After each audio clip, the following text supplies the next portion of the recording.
Alright, so the idea that we're running with here is that Kane from the Digital Circus and Crazy Mita from Me Side end up swapping places and being forced to operate Oh under God. the rules of the other world rather than the world they originated from. Kane can't snap his fingers to modify things that he hasn't already taken control over.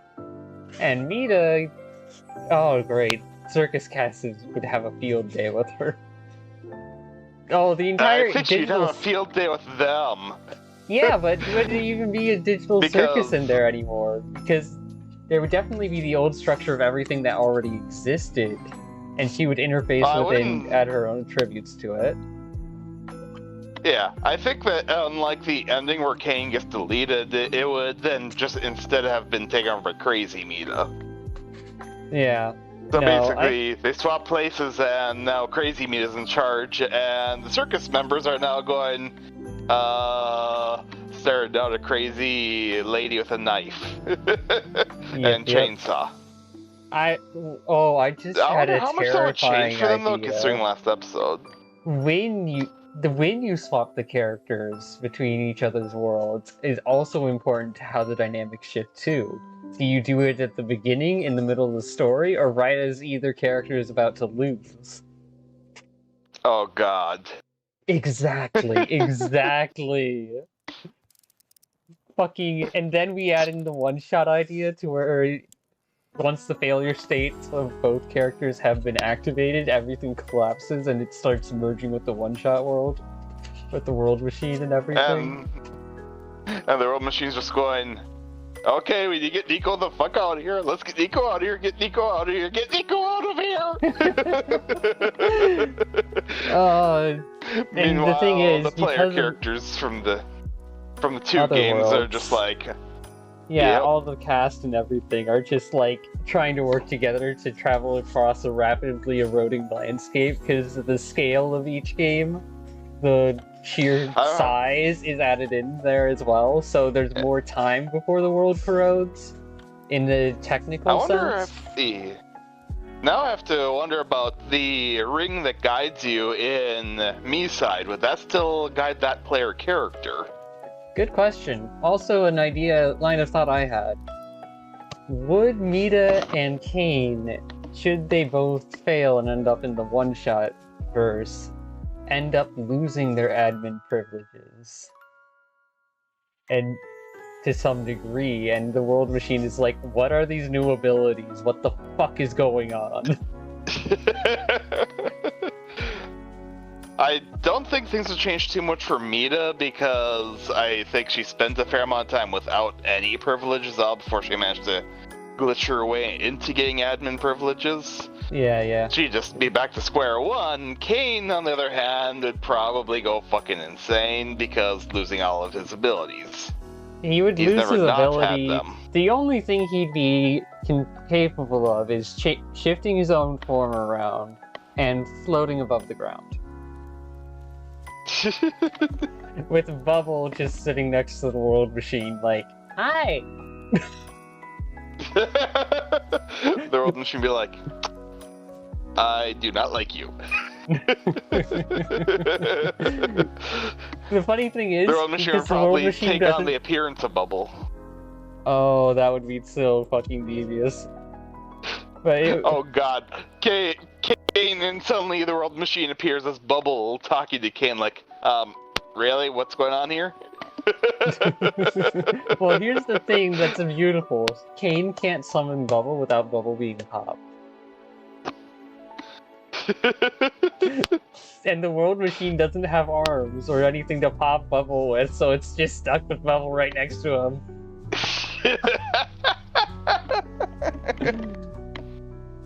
Oh, unless Bubble wants to be there to antagonize the shit out of Kane, because that's kind of what happened in that last episode.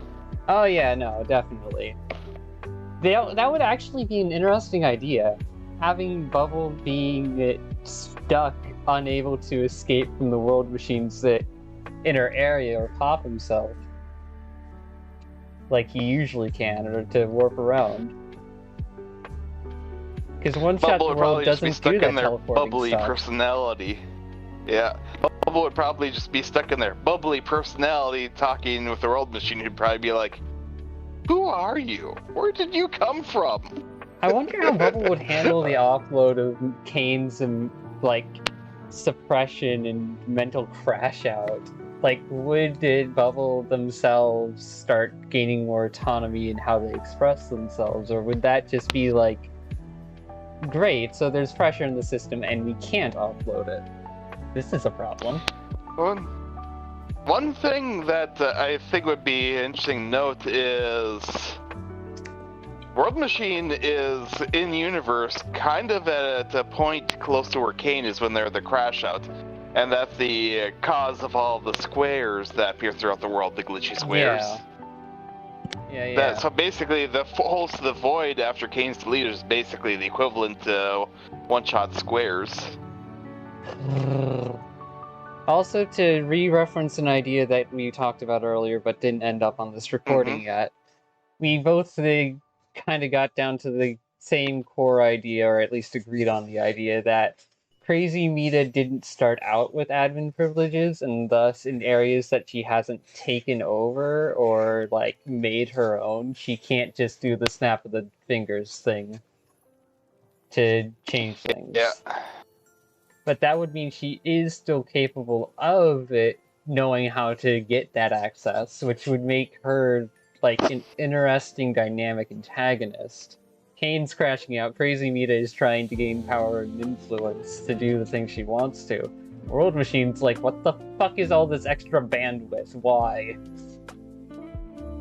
There is also the whole point of, at one point, Kane got completely caged in and broke his way out. And then he created the circus after that. Yep. So, Kane could be said to not have had admin privileges before he created the circus. Yep. Oh god, Kane tries recreating the digital circus inside of the one-shot universe. I would say it would be a mix of all three realities. With the digital circus taking up the most space at the outer edge, and then me-side structures and otherwise taking up like the middle portion, with pieces of one-shot sprinkled between them both until it starts becoming more one-shot at the center. Yeah, with the squares and holes from with the corrupted hallways of me-side, the squares of one-shot, and the holes in post-Kane digital circus. Yeah, and that would be sprinkled like an entire wall of fucking agitation, slowly shrinking in towards the center still. I just have to wonder what the digital circus characters would say if they were just going along and saying, "Oh hey, just a random house with 4 rooms. This way should lead us to the minecart. This way should lead us to the minecart." Opens the door. What is this hallway and why is it here?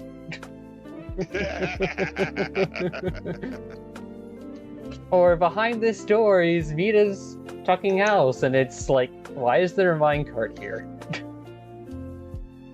To be honest, I think considering the knowledge that the player character in Me-side has, they probably would be like, "Oh, cool, new area, whatever." Well, since Kane is a generation AI, I just thought of another ability he would still technically have: the ability to create stuff and destroy things that he's made. But that's about it. He wouldn't have the ability to like manipulate things that aren't his.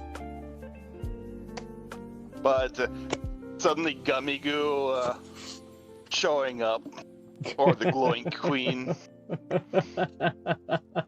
Oh, that would be chaos. The glowing queen out in the like edge wilds where there's not many people there. God, will it be glowing? Oh, will it be glowing? World Machine's watching that happen and going, why?